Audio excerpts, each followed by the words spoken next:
Okay guys, welcome to a quick revision tutorial on radio with me, Dr. Octobeard. Right here is where I usually guarantee a grade 9. Not a guarantee. But with radio, let's just agree to do our best, shall we? The key to answering any long or medium format radio question lies in applying a media industry theory called Curran and Seaton's theory of power and control. In short, you're arguing that Apple Radio, Beats One, and Julie Adenuga conform to Curran and Seaton's theory, and that, for various reasons, the BBC in the 1960s and Tony Blackburn don't. At least, not as much. And good morning, everyone. Welcome to the exciting new sound of Radio 1. So what's the theory? Curran and Seaton state that the media is controlled by an ever-shrinking number of companies who demonstrate ever more control over their particular sections of the media. As big companies get bigger by buying out small ones, there are fewer and fewer small ones left. Nowhere is this better seen than in the acquisitions made by Disney in the last few years.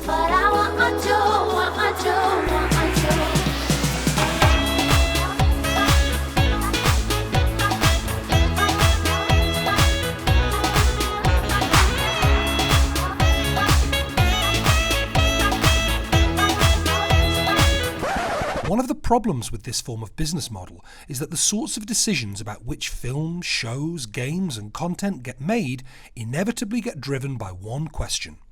How much money will this make? And the problem with that is that commissioning shows just to make money means that you get a lot of the same sorts of shows being made. This leads to less diversity and ultimately less choice for the consumer.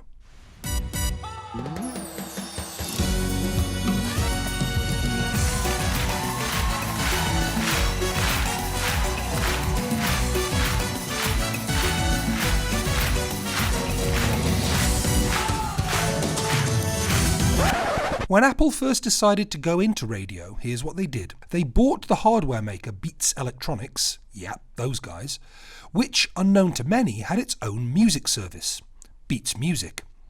They then made the Beats CEO, Ian Rogers, responsible for iTunes Radio, effectively merging Beats Music with iTunes Radio to create Apple Radio. So far, so Curran and Seaton. The BBC, on the other hand, was established by a charter to inform, educate and entertain, in that order.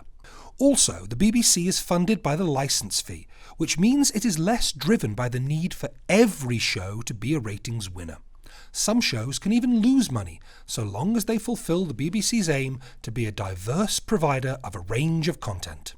This is not to say that the BBC is not conscious of viewing figures. They are, but they freely accept that some shows will have large audiences and others will not. If we look at the sorts of radio content the BBC was producing in the early 1960s, it very much ticked the first two boxes of its charter. It was enriching, informative, educational, cultured.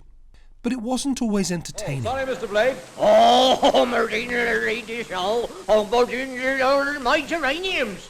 At least not to a new generation of consumers with more cash to spend than any generation of young people seen by that time. Barnaby Street's doing big business. They daren't fall behind in the fashion race.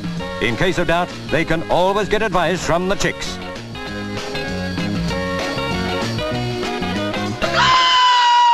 Record companies were quick to cotton on to this idea, and a new wave of popular music was being marketed to the masses.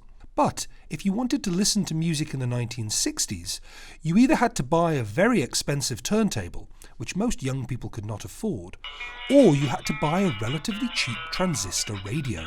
To put these two purchases in a modern context, a turntable was like you going out and buying a brand new PlayStation with your own money, whereas a transistor radio was more like buying a PlayStation game.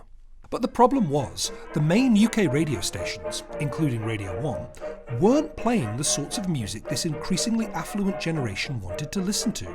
So young people tuned into pirate radio stations instead. The government tried to shut them down but couldn't, as they operated out to sea in international waters. Several pirate ships were launched. Probably the most famous was Radio Caroline. The fact that the BBC established Radio 1 as the station for young people's music, and the fact that they poached one of pirate radio's most well-known voices, Tony Blackburn, shows just how concerned they were with losing their audience to other stations. I went in with the breakfast show and modelled it on what I'd been doing out on the pirate ships for quite some time. The BBC had proven useful to the Labour government in 1964, and we may never know just how much of the Marine Broadcasting Offences Act was influenced by the BBC's desire to outcompete the pirates, and how much of it was a government idea. Either way, it is a prime example of the sorts of power and control issues Curran and Seaton are talking about. The BBC was a rich, powerful organisation, and it had the resources to absorb the young audiences once the pirate radios began shutting down. We had the monopoly at that time, enormous audiences. I mean, my first breakfast show on Radio 1 was 21 million. On the one hand, this could be seen as an example of a media giant bullying its competition out instead of buying it out. But on the other hand, the BBC has continued to provide a diverse range of content to inform, educate and entertain in the 60 or so years since then. It didn't just churn out more of the same commercial content. The example of Beats One and Julie Adenuga has some parallels with the Tony Blackburn story, which is probably why the board has selected her. She too was popular with youth audiences on a competitor's radio station before she was hired by Apple Music.